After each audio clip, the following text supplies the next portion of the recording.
నా బడ్జెట్లో దూరమైన పర్వాలేదు, ఒక ప్లాట్ కొనాలి అనేటటువంటి ఆలోచన రింగ్ అవుతూ ఉన్నది.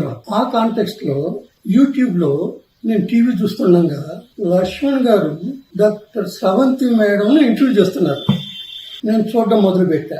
అప్పుడు ఆ కాంటెక్స్ట్ లో బాలానగర్ లో middle class, below middle class వాళ్ళకి వాళ్ళ బడ్జెట్ కి తగ్గట్టుగా ఒక వెంచర్ వేశాము, ఒకసారి వచ్చి చూడండి అని చెప్పేసి ఆమె యూట్యూబ్ లో అందరికి ఇన్ఫార్మ్ చేస్తున్నారు. ఆమె టీవీలోనే చెప్పారు దాని రేటు, దాని స్క్వేర్ యార్డ్ రేటు. నా దగ్గర బ్యాలెన్స్ ఎంత ఉంది బడ్జెట్ లో, నా అకౌంట్ లో అని చెప్పేసి చూసా. చూస్తే 2 ప్లాట్లు కొనడానికి నా దగ్గర రెడీగా కొంత అమౌంట్ ఉంది. వెంటనే ఫోన్ చేశాను మేడం గారు, ఆ బాలానగర్ లో ఒక వెంచర్ మీరు వేశారు కదా అంటే, అవును సార్. ఇంకా ఉన్నాయా అంటే, ఉన్నాయి సార్ అని. మీరు చూడాలనుకుంటున్నారంటే, ఓకే నేను చూడాలనుకుంటున్నానని చెప్పాను.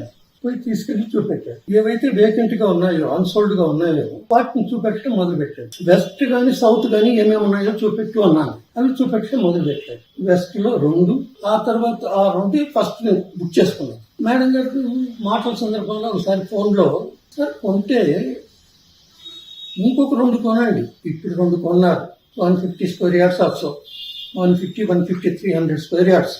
ఒకటి ఇంకొక 300 స్క్వేర్ యార్డ్స్ కొనుక్కుంటే ఒకటి డిస్పోజ్ చేసుకుని ఇంకోటి దాన్ని తీసుకొచ్చి మొదట కొన్న దానిపైన మీరు ఇన్వెస్ట్ చేసుకుంటే ఒక ఇల్లు తయారవుతుంది సార్ అని చెప్పేసి మేడం ఒక అడ్వైజ్ ఇచ్చారు. కొన్నాను. 4th ప్లాట్ కూడా డబ్బులు పే చేశాను. ఆ 4 ప్లాట్లు మేడం గారి టీం వాళ్ళందరి సహకారంతో నేను హ్యాపీగా, ఏ విధమైనటువంటి ఇబ్బంది లేకుండా నేను రిజిస్ట్రేషన్ చేసుకోగలిగాను. డాక్యుమెంట్స్ నా ఇంటి దగ్గరకు వచ్చి, నా డోర్ స్టెప్స్ నాక్ చేసి, నా ఇంటి డోర్ నాక్ చేసి తీసుకొచ్చి నాకు అప్పచెప్పి వెళ్ళారు. కొనేవాళ్ళు కొత్తగా ఎవరైనా సరే నమ్మకంగా ఈ ప్రాజెక్ట్స్ లో మీరు ఇన్వెస్ట్ చేయొచ్చు హ్యాపీగా.